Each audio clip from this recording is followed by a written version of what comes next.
సర్కారు మారిన కొద్ది రోజులలోనే సిద్దిపేట సర్కారు దవాఖాన హాలతు కూడా షానే మారింది కదా.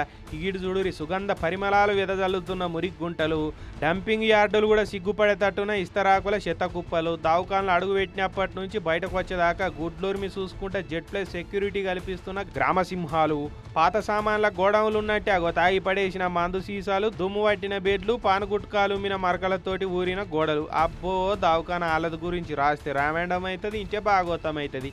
అవి అంత మంచిగా ఉన్నది అన్నట్టు. దవాఖానలోనే పోలీస్ అవుట్ పోస్ట్ ఉన్నది, కానీ వాళ్ళు ఎదురుగానే తాగి పడేసిన సీసాలు ఉన్నాయంటే భద్రత చాలా కట్టుదిట్టంగా అమలు చేస్తున్నట్టున్నారు కదా.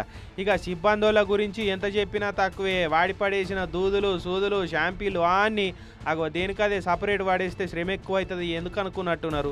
దవాఖానలో ఏడకాలి జాగ్ కనిపిస్తే ఆనే పడేస్తున్నట్టున్నారు. ఇక ఆఖరికి అగో గర్భిణీలు ఓపీ చూయించుకొని వస్తే కంసే కూర్చొని కుర్చీలు కూడా గతి లేక కింద కూర్చుంటున్నారు. అంటే ఆరోగ్య శాఖ అనారోగ్యం పాలైందా అన్న అనుమానాలు వస్తున్నాయట అక్కడికి పోయిన వాళ్ళకి చాలా మందికి.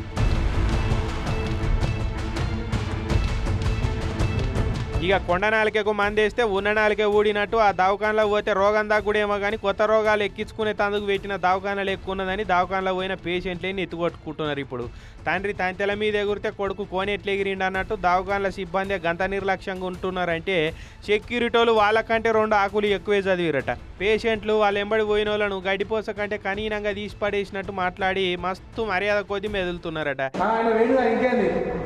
ఇద్దరు